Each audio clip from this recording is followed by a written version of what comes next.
du Cameroun de volleyball. C'était un succès quand même. J'ai vu les images, du moins c'est les images qu'on a publiées. Voilà.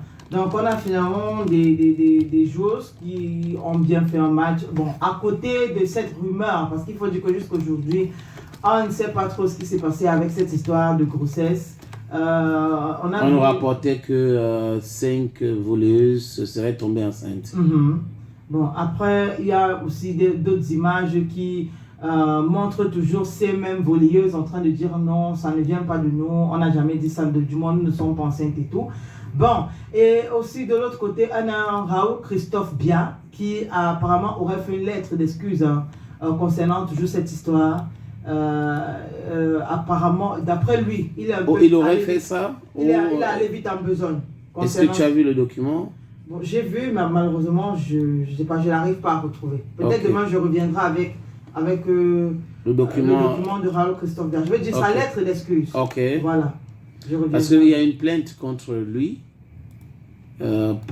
portée par le président Bello qui est contestée parce que la justice a donné gain de cause, a donné raison à Serge Abouin.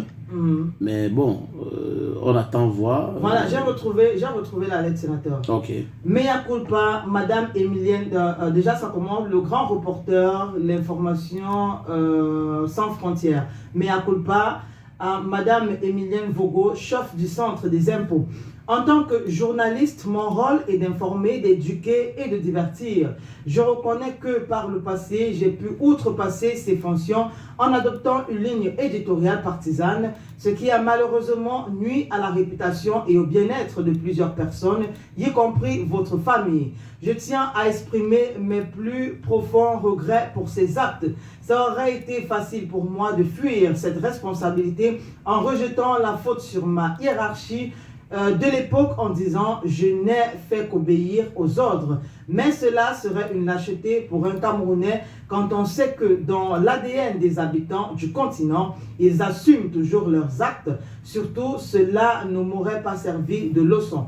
En commentant cette actualité à l'époque, j'ai choisi en toute lucidité le lexique et les formulations grammaticales utilisées dans ce ballet. Ces mots ont été les miens et n'ont fait l'objet d'aucune influence et aujourd'hui, je les regrette sincèrement. Je suis pleinement conscient que mes décisions éditoriales ont manqué de déontologie et d'éthique. L'article concernant votre famille est le regret le plus marquant de ma carrière. Je vous présente mes excuses les plus sincères pour la peine engendrée.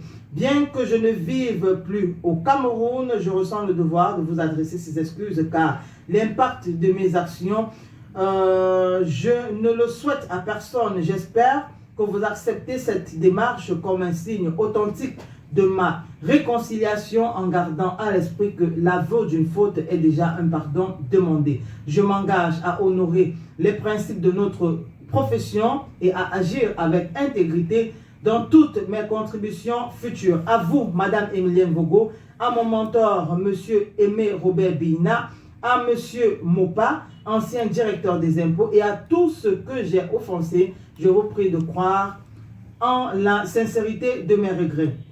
Bien que je ne sois plus actif professionnellement au Cameroun, ce pays reste cher à mon cœur et je ne saurais le renier. Je souhaite également que cette démarche serve de leçon aux jeunes journalistes pour ne jamais se laisser emporter par un excès de zèle. Les remords que j'éprouve pour avoir rédigé un tel article me motivent à conseiller à ceux qui embrassent cette profession de faire preuve davantage de responsabilité et de professionnalisme. Avec tout mon respect, San Pedro, Côte d'Ivoire, voilà, Raoul Christophe Bia, grand reporter. Oui, mais ça n'a rien à voir avec les excuses pour la FECA volée. Bon. Ça, c'est...